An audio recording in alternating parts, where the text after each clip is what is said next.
We're so pleased to have you joining us today. My name is Bill Baker with Firestorm here in Atlanta. A nice sunshiny day, but a little bit on the chilly side. And the Christmas season is upon us, and if you're in college or whatever, you've got final exams probably this week, which is always a fun venture to do. We're glad to have you as our friend. Please join us if you have not already done. Become our friend at Firestorm Solutions on Facebook and follow us on Twitter, Firestorm Soul. There is a hashtag. That hashtag is Crisis Coach. Firestorm transforms crisis into value and empowers you to manage risk and crises. Firestorm expertise is crisis management, critical decision support, crisis communication, crisis public relations, and consequence management. Keep in mind that the presentation today is not complete without the accompanying oral comments and discussion, and the work product provided must be read and considered in conjunction with your organization's personal counsel. And the information given, comments made, should not be interpreted as legal advice or legal opinion. We're pleased to have the Georgia Independent School Association as our co-sponsor and host of the Crisis Coach webinar series. Today, our presenter is Karen Mazzullo. She is the Executive Vice President of Social Media at Firestorm, and we're going to be talking about social media compliance. Our moderator is, I don't believe Jeff is on with us today. He had some conflicts. But our presenter is certainly here, Karen Mazzullo. She is over in the Charleston, South Carolina area, where it's the same kind of cool weather today. Karen, over to you, please. Thanks so much, Bill, and thank you, thank you everyone for joining us today, and happy holidays to you all. I appreciate your joining us for this session and for all of the sessions this year, and we're very excited to roll out our calendar of sessions for you next year as well. We have some very interesting topics planned, and look forward to speaking to you all in 2015. Today, however, we're going to look at social media risk. We're going to talk about simplifying school preparedness and how you can go about doing that with a very structured process and program. Firestorm follows a predict, plan, perform approach and methodology.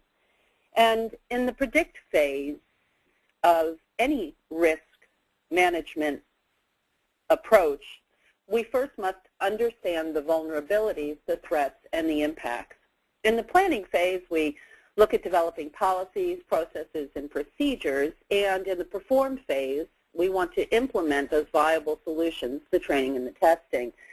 Sadly, in a lot of instances, that perform phase is required of people once there is a crisis without any of the predicting and the planning. So we really appreciate your being a part of this session today so that you can look ahead and follow that predict, plan, perform methodology and build a comprehensive social media risk program.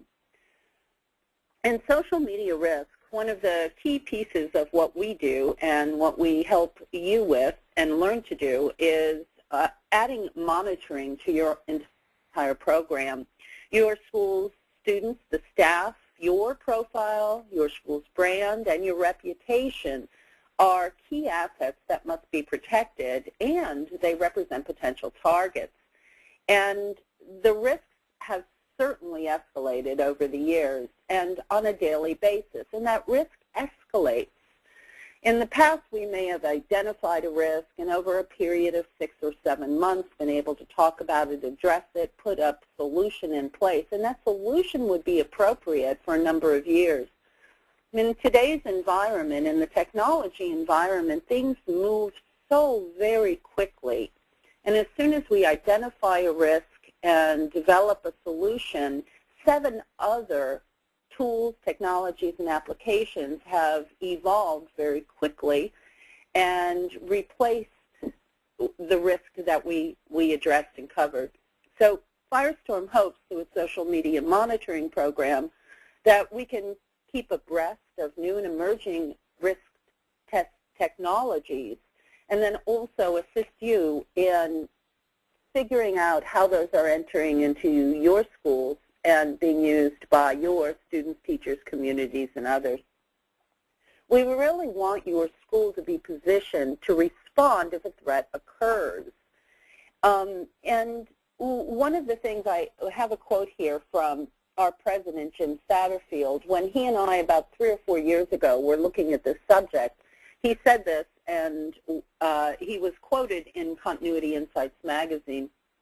And it's that most social media users don't understand that, oh, little typo there, that monitoring must be equal in scale to adoption, and that monitoring goes beyond marketing analysis. So originally when monitoring tools were created, they were created by marketers so that they could reach out and engage with their communities. And they used tools that analyzed what people were talking about when it came to their brand and how they could sell new and more things to them. But what we saw was that we were also able to use those new tools or variations of those tools to track threat trends, emerging trends in student use, employee use, and misuse, detractor attacks, those people who just don't like your school or organization for whatever reason, and a variety of other threats and alerts to students, teachers, property, and community. Schools that adopt social media without a clear risk monitoring plan put themselves at risk. I was talking to a secondary principal yesterday, and he was very discouraged because there was an incident at his school where he was attempting to break up an argument between 2 students. And another student, unbeknownst to him, was videoing it on their smartphone and uploaded it to YouTube. And it had gotten quite a lot of traffic. And it wasn't until about 2 weeks later that someone brought it to his attention. And fortunately, he was able to counsel the student and have it removed. But he had no idea it was out there. And taken out of context, it could have been damaging to the school itself. And it's a small community, and small or large, it can be a challenge to keep on top of what's being said about you and your teachers and your students by students, parents, and the community. You know, there are, however, warning signs and language that we can use to look at specific instances. And almost every disaster or incident of workplace violence was preceded by some warning signal or some warning signals. That's not an absolute. But certainly there's language that goes along with some of these threats and risks that we can look at and monitor and actually put a geofence around your school, your property, and see what is being said. Social media risk completely changes, and social media itself, what your challenges are. Your ability to control those challenges, much like our secondary school principal, who it was completely out of his control. Your exposures, if you're not aware of what's being said, what's being passed back and forth out on the web, you're just simply not able to contain what may be a telephone call by a reporter asking you about something that you had no idea was going on. It impacts your operations, certainly your risk level, your school itself, and the students within it. And then, of course, the impact on the community, your brand, your reputation, and your enrollment. So we want to look at some different examples of some things, and I'm going to talk to you a little bit about how we go about looking at these risks and as they emerge. On a very general, high level, I monitor every day a couple of different, we call them streams. And a stream is a combination of keyword phrases that we believe students may use. We look at it on a very high national level.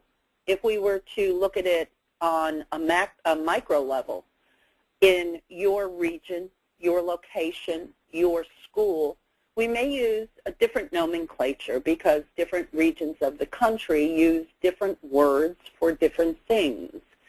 So we may monitor for one key phrase or term or group of terms in New York and a completely different one in Mississippi. So part of the setup is understanding your region, your location, and how your kids talk and how your teachers talk.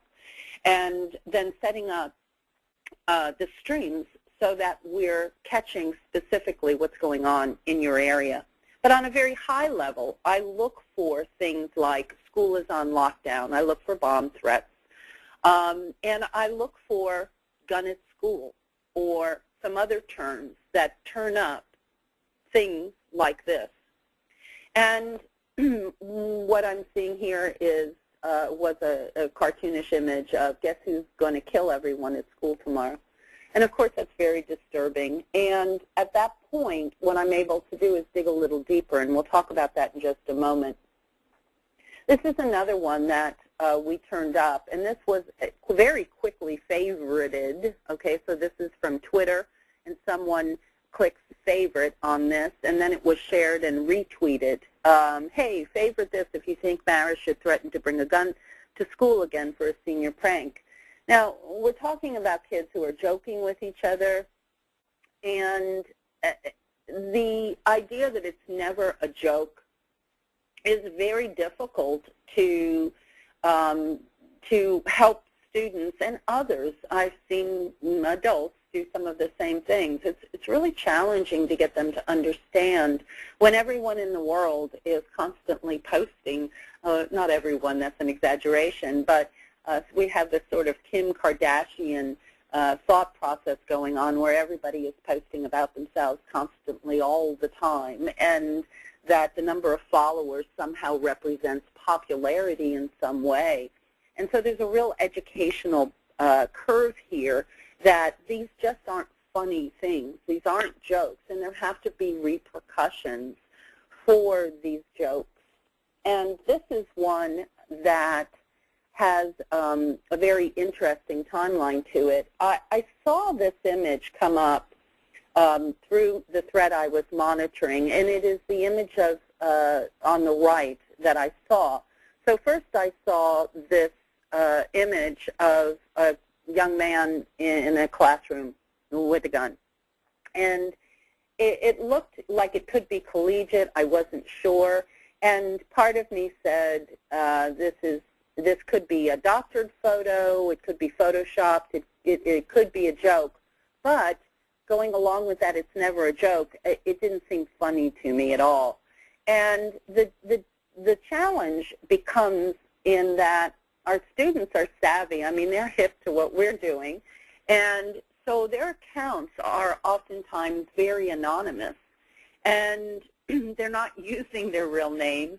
Their real names may be very common, so they're not even able to use their real names. So they come up with some other names for themselves. And they're savvy in that they're not giving specific locations. They don't point back to their Facebook page. So what we have is an image, and we can do an image search and figure out if this image has been used elsewhere, or we can do some other pieces and parts of this in this situation that I did in order to locate what the school was. Someone else challenged this young man and said, is this even our school? And so now I know that we have this person at a school and a second person at a school. So I can look at the second person's account as well and see if I can figure out what school it is. The young man came back and said, yes, in my second block. And so then again, my interest was, my worry was still heightened on this. And I was able to look at the images of the young man who posted this. And while most of his images were quite anonymous, he posted his class schedule in January of that year. And in his class schedule, it didn't have his name on it, although I can't tell you how many times I've seen young people post their Social Security numbers, their phone numbers, and a lot of other personal information. Pardon me. But he posted that he had advanced calculus with a very specific instructor with a very unusual name. I was able to then Google that instructor's name with the word calculus next to it and figure out the school. And I contacted the school principal. And the school principal, I contacted him first via phone and also by email because he certainly wasn't at his desk as many principals are walking the grounds.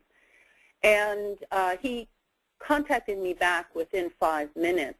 And he was very, very upset for a couple of reasons.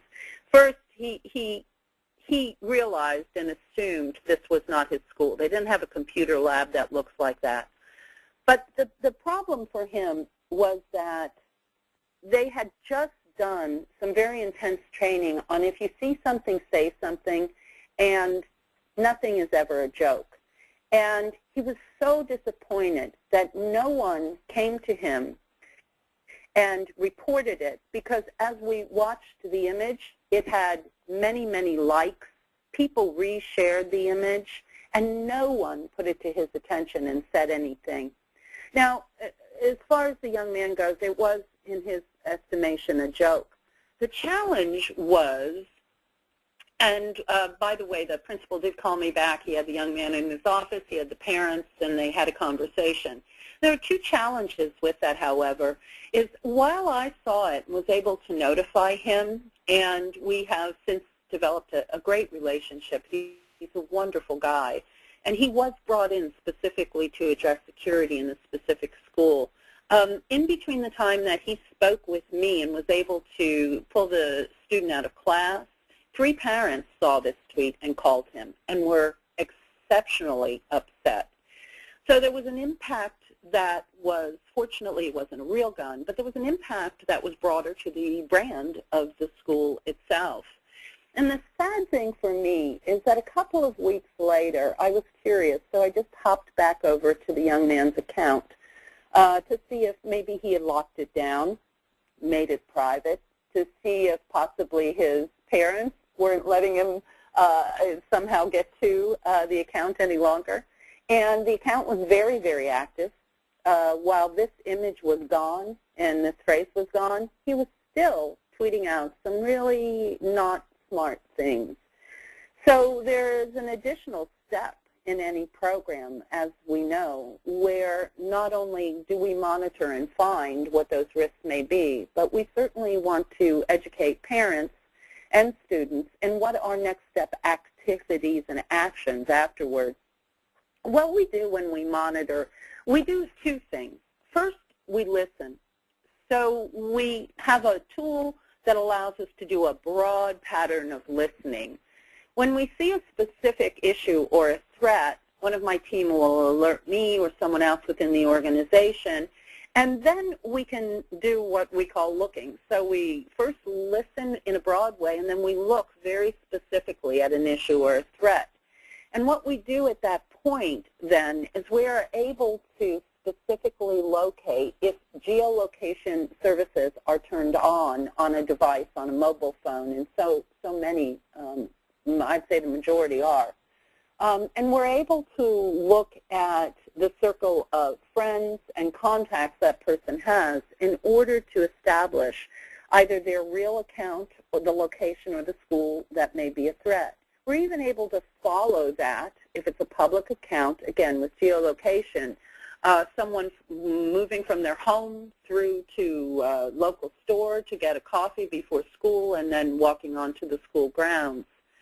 And that allows us to alert you, especially in the case of a significant or real threat, of the actual locations and physical movements of someone who may be a threat to your school or your students. We know that in monitoring and what we've looked at, you must have alerts. You must have the ability to be alerted either via text message or via email, whichever works better. So we have a couple of different tools. One, alerts via email. And then another, when we see an escalated threat, will not alert you to every instance of someone saying something, but only those very high-risk instances, and you'll receive a text message on that. We then allow you to also break it down into visuals with, a variety of reports. You can even look at other schools, see what they're doing. You can push out content so that you can also manage your social media preference in your school. We can look at conversation maps of your school, your environment, and see what are the key words that people are talking about. Is there a specific student name that keeps popping up? Maybe there's an instance of bullying going on one of those applications that we really don't like at Firestorm, like Yik Yak or Kik or Ask FM or Secret or Whisper. And if you don't know what those different social media applications are, feel free to email me at the end of this session, and I'll be happy to talk to you about what some of those what we look at, we consider insidious applications are. But there are a variety of things that must be included in a monitoring program, monitoring tools as well. And you must be able to monitor through multiple platforms. So, you know, whether kids are posting or running a blog on Tumblr, whether they're a member of the community on Reddit, which is a very important social media, probably one of the oldest group conversation tools to monitor. You need the ability to look at a very broad range of information and issues. And it may not be a student that's tweeting something that is a risk to your school. You may have an incident on your school grounds. The news media are picking that up, and so that you also need the ability to monitor traditional media along with social media, and we call that merged media. And what we're building up to is an entire intelligence gathering program or effort. And we know in these instances that when you're prepared, you gain the most valuable thing that you can have, and that's time. Seconds and minutes count in a crisis. And in a crisis, you don't have time to prepare what you're going to say and how you're going to say it. So your entire program must be in anticipation of events, and that includes other things that we can help you with, such as your message maps. What are your message maps for Twitter? What are your message maps for Facebook? If you don't have social media accounts, you may want to consider, is it possible for your school to create those?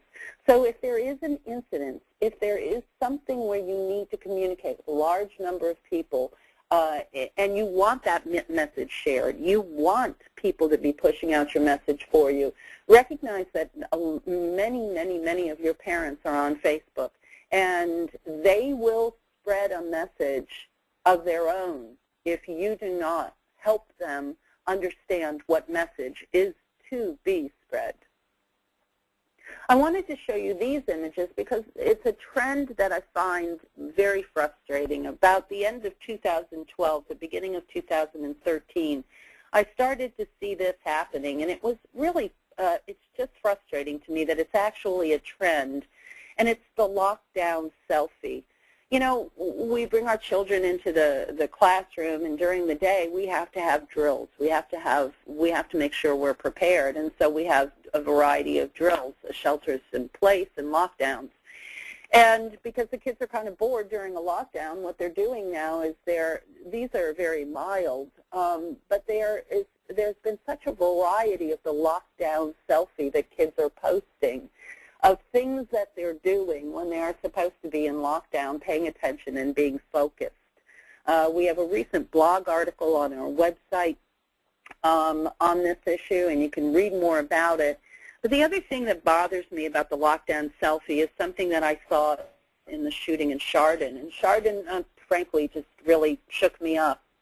I immediately saw the first tweet that came by because I was monitoring for a specific phrase, and the post was holy expletive, shots in the cafeteria. And as soon as that young person posted that message, people then looked at her Twitter account profile, identified what school she went to, looked at all of her friends, identified who her friends were, and then within a very, very short period of time, CNN, Fox News, and MSNBC reached out to a variety of students and said, what are you seeing? What's going on? There was an active shooter on the property. The kids were in lockdown, and the media was reaching out to them, and they were talking back. The names of the wounded and deceased were released by students on Twitter before family were notified, before the school even knew what was going on. Kids were communicating via social media with the media, because there is a very skewed understanding of what popularity is in the social media world. And it's something that is critically important to address as a part of your crisis and your social media program, is the education of kids in this regard. If you talk to some of those kids today, and my assistant actually did a paper in college, one of the reasons we hired her, on Chardon and on the phenomena, and talking to some of those kids today, one of the regrets they have is that they spoke to the media that day in those moments, because every year on the anniversary of it, those issues, those phrases that they used, the tweets that they made at the time, come back again. Nothing ever goes away on the web. And on major anniversaries, all of these things come back up now. And the post-traumatic stress because of that on these students and teachers and others is significant. So even though these kids just think they're having a little fun and they're doing this lockdown selfie, we see the longer and the broader challenges that are associated with these. And we're able to look at very specific risks and risk language. And behavioral risk assessment, and Firestorm would call that a BRSA, behavioral risk threat assessment, and intervention can prevent that gun coming to school. But we have to be monitoring. We have to be looking for specific language. This was something I found, and I didn't show the person's name, and I found this on Twitter. And it's always bothered me. It's a student saying they brought a gun to school, and a teacher saw it and didn't bat an eye. We don't know the environment. We don't know the school. And but again, that's a disturbing thing to see.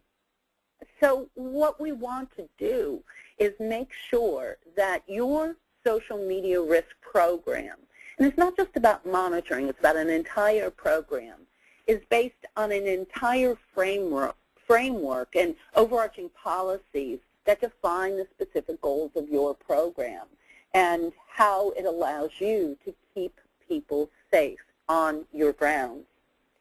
You know, if you saw someone posting this, and there was something just recently that occurred, there were 3 vines, and a vine is a very short video that's integrated with Twitter that it's something, it's like Instagram, only it's movement, it's a video.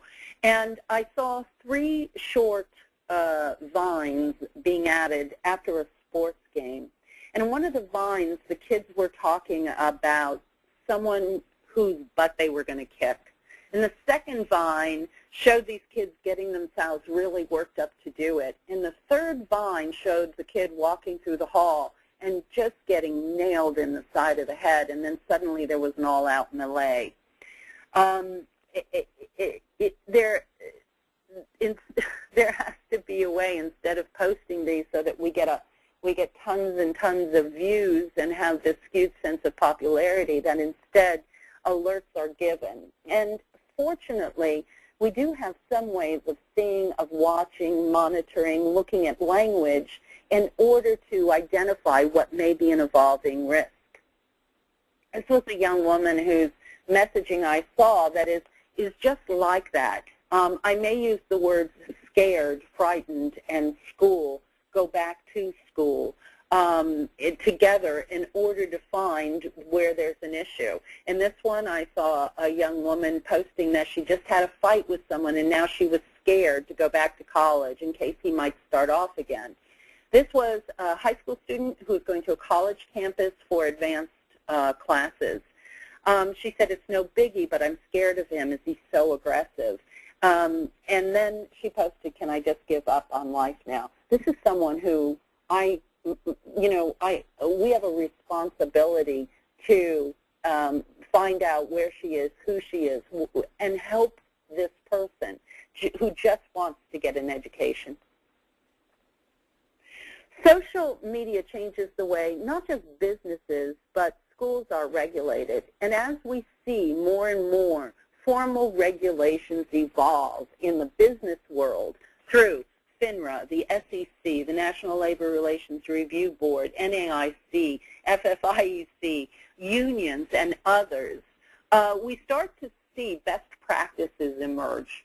And as these best practices emerge, pardon me, it allows us to pattern how our schools should move forward in a way that is customized not only to a school or a school organization or a campus, but also to your student population, your parent population, and whatever specific challenges that you have in your environment.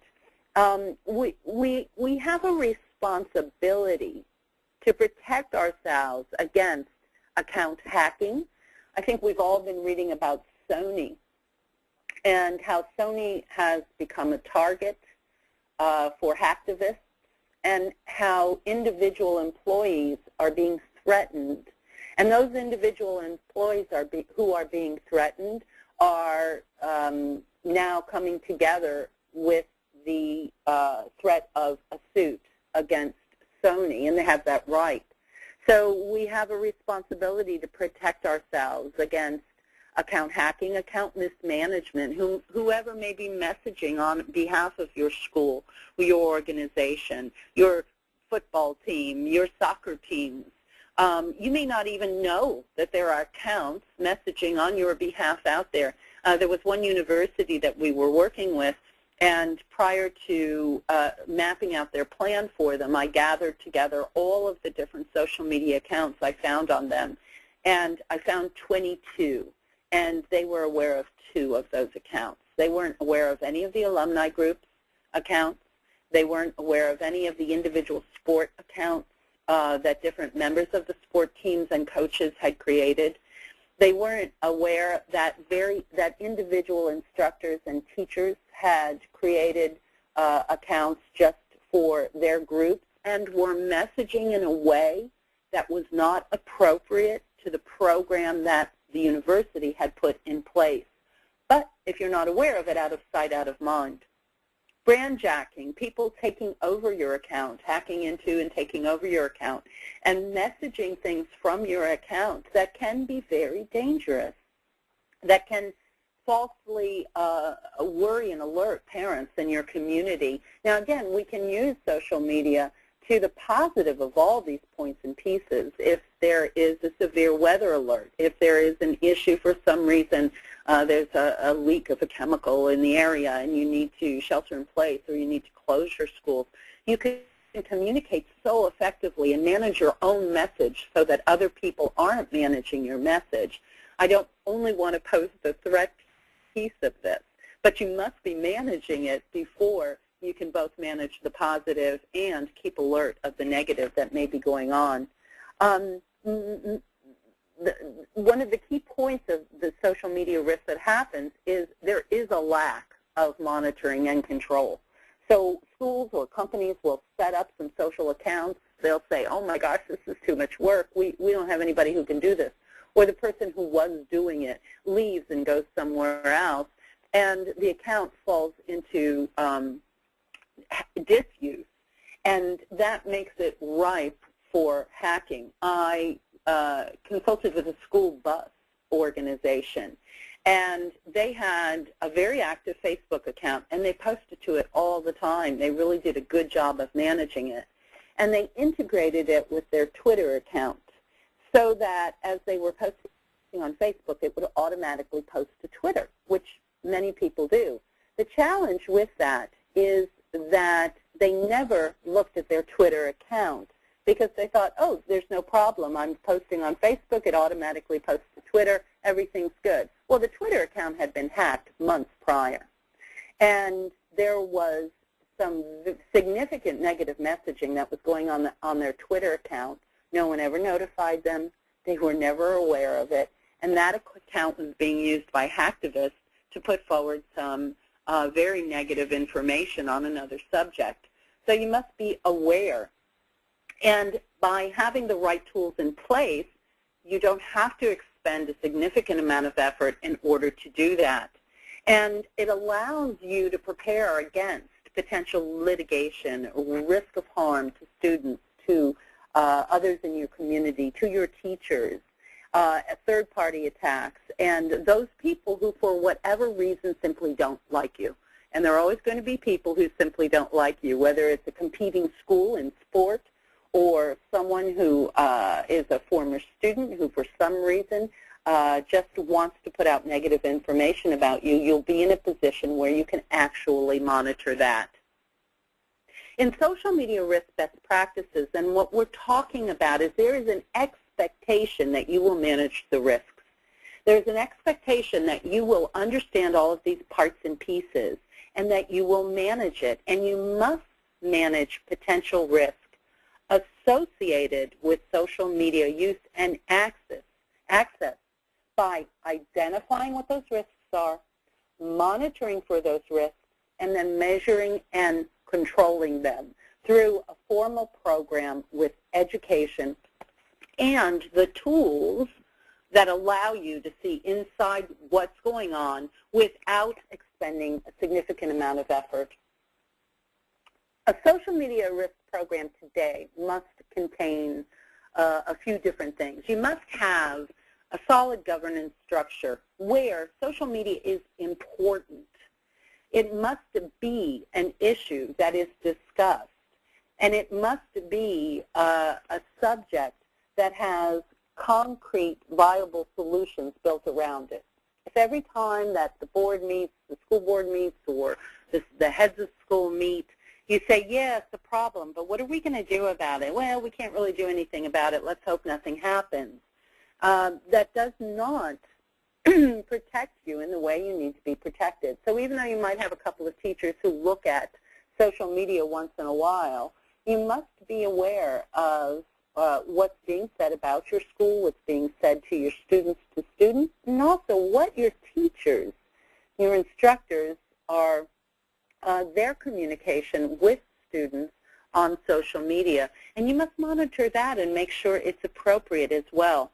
You must have firm policies and procedures around it, the what and how of what we're doing. You may have a contractor, a third party come in and oversee the due diligence of these pieces, and that's where Firestorm can really assist you, in not only helping you create a solid program, but certainly teaching you what the best practices and tools are based on what we we've done all the research for you, basically. Of course, there must be training, and it's not just a one-time training. The thing about technology and social media, as you know, as you use technology every day in your classrooms, is that every day it evolves.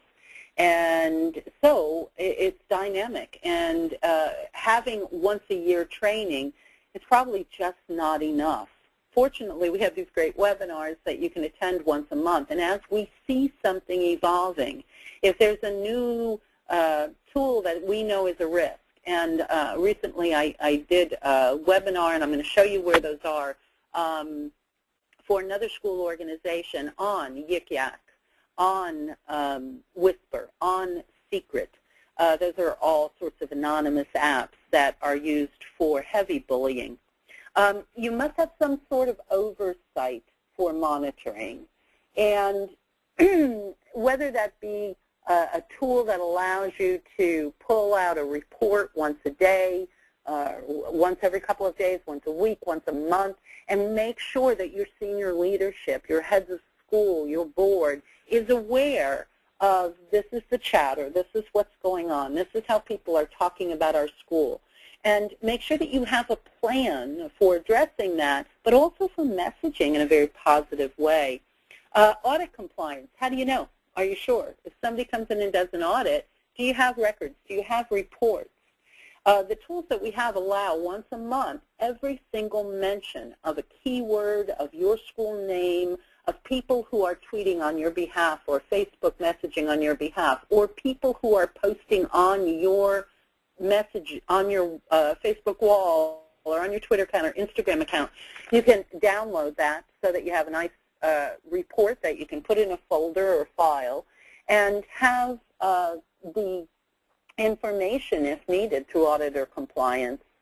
And it requires periodic review so that you are aware of how things changes, how things are changing, what is changing, and how you must address your program in order that you're able to listen to what's being said.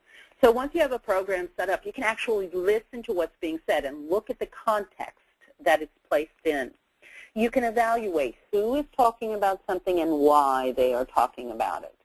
Recently I saw a little post from someone. I wanted to make sure it wasn't a real risk. A young woman who said, oh, I just want to kill myself. Well, it was in relation to the fact that she didn't get tickets to see Harry Styles in a concert that she wanted to go to.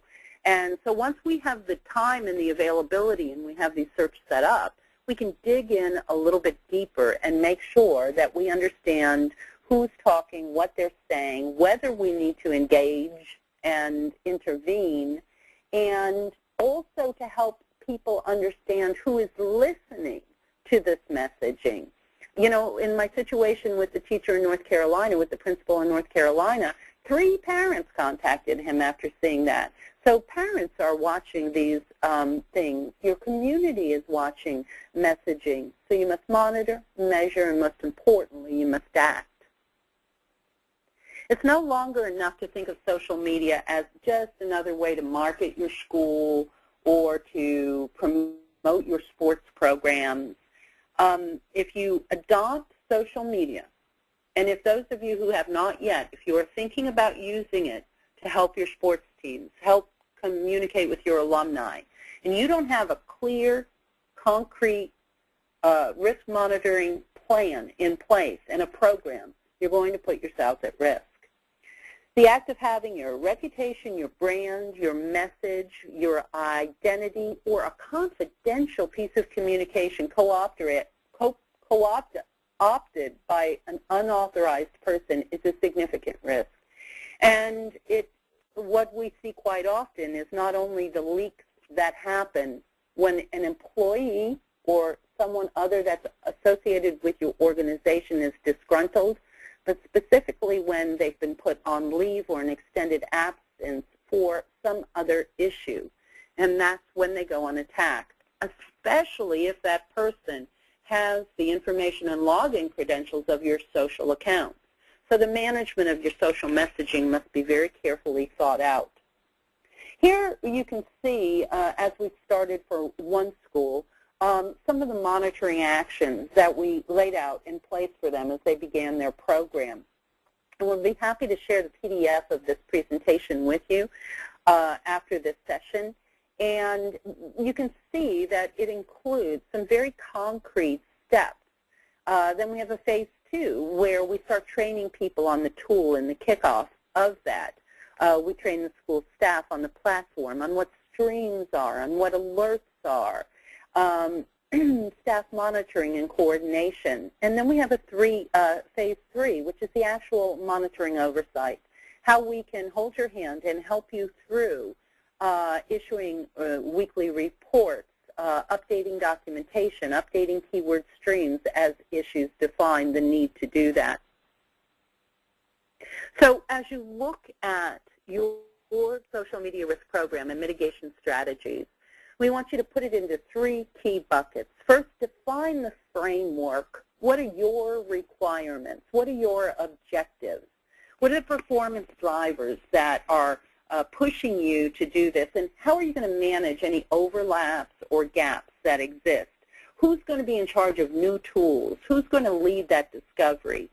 Then we look at identifying the risks involved, the specific risk to each stakeholder group, and then how you manage and mitigate those risks.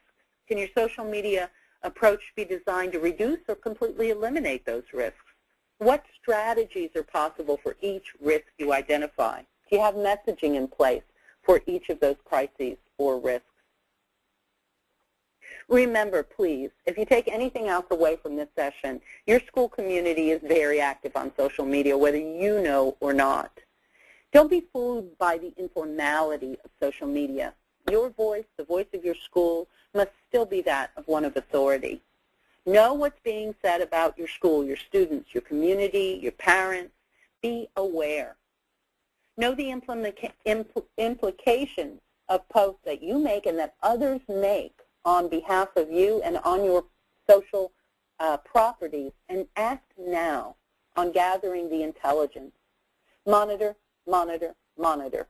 I do it for Firestorm. I do it for our clients.